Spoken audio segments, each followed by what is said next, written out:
President Grybauskaité, thank you again so much for the distinct honor you've given our Academy by coming here today and making your keynote address.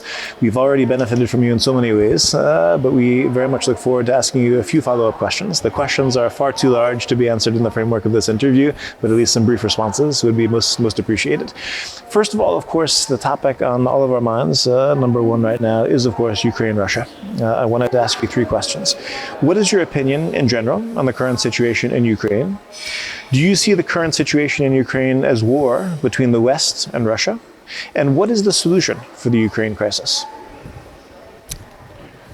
Very long, large, deep questions, all three. I know. But I can use not just my opinion, I can say what Putin is saying. He is saying that he is fighting not Ukraine, but the West. Yeah. All the West. And this is very clear. And we need to understand this exactly the way he said. That means we need appropriately to react and to fight him back.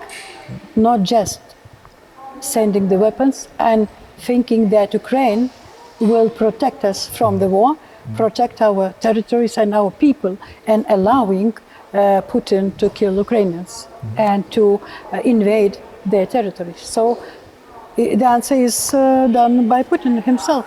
Okay. And you were saying in your speech earlier, you think if this were to be allowed, this war in Ukraine, that they would just continue, and Lithuania and other countries could then also be targets? Yes, because he's fighting the war against the West. We are the West. Yeah. After Ukraine, we will be the next. And that's short answer. Okay. Well, okay. Okay. So regarding that, do you think that there is any efficacy to international institutions in this kind of divide between the West and Russia? And if so, like specifically with the European Union, are there challenges with the European Union? Not only. You're right in your question about international institutions. They have been created after the Second World War. And they were appropriate at that time. And now the new stage of international large-scale war in Europe, which is Russia performing against Ukraine and against the West, demonstrated that international institutions are very, very weak.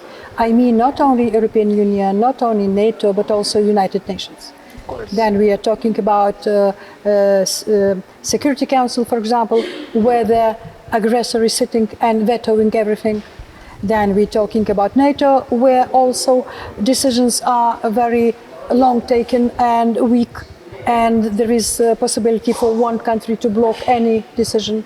We talk about the European Union even, which financial assistance is still not appropriate and sufficient. So I think that international institutions are failing to react appropriately to the new reality, new challenges, and geopolitical security infrastructure and all structures which we had after the Second World War need to be revised, reformed, or even maybe created new ones.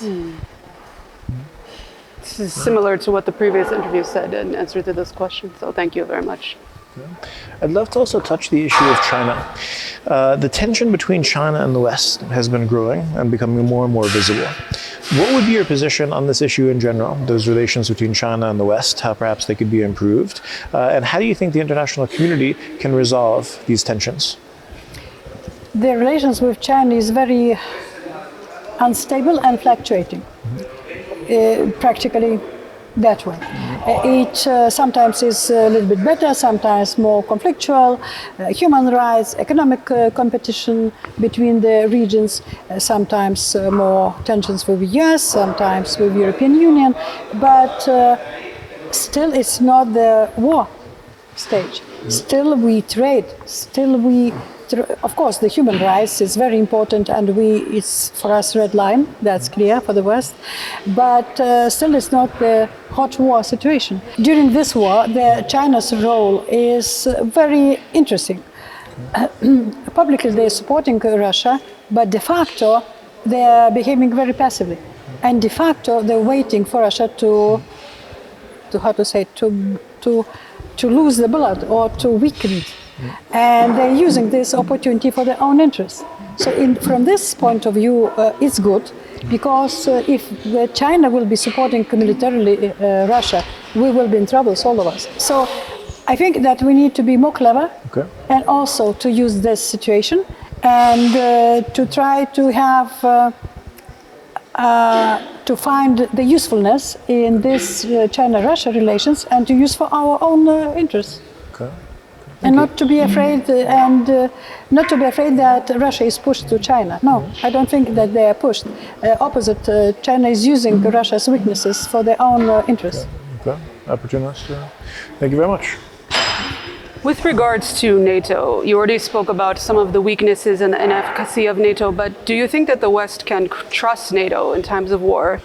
And do you think that Turkey will ratify the acceptance of Sweden and Finland?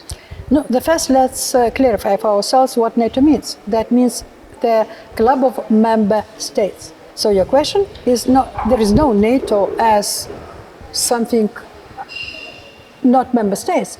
It is ownership of member states. It is decisions made by member states. So that means your question is, do we trust NATO member states? Are we trust ourselves because we are member states? And it depends on our political will and on our responsibility and on our decision making. So that means we need all member states to answer to this. So do you think that Turkey will be a reliable partner? So Turkey is NATO member, and this club of countries always was able to find the compromises and solutions. And I think that after elections in Turkey, and of course now after this disaster which happened, but it will take some time, but we will resolve it. We need to strengthen NATO by the new two countries which are on the border with Russia, especially Finland and of course Sweden. And I am sure that finally Turkey will react responsibly. Okay, thank you. And we are here at the Academy for Cultural Diplomacy. So I couldn't end an interview without at least asking you for a few reflections on the theme cultural diplomacy. We spoke before. I recognize the fact we are currently in a state of war. I recognize the fact currently there are major priorities, which it seems like I think hard power is maybe the only option right now. But I'd love to take a step back for a moment. I'm an optimist in nature. Let's imagine 5 years from now. Best case scenario, the conflict has ended in Ukraine.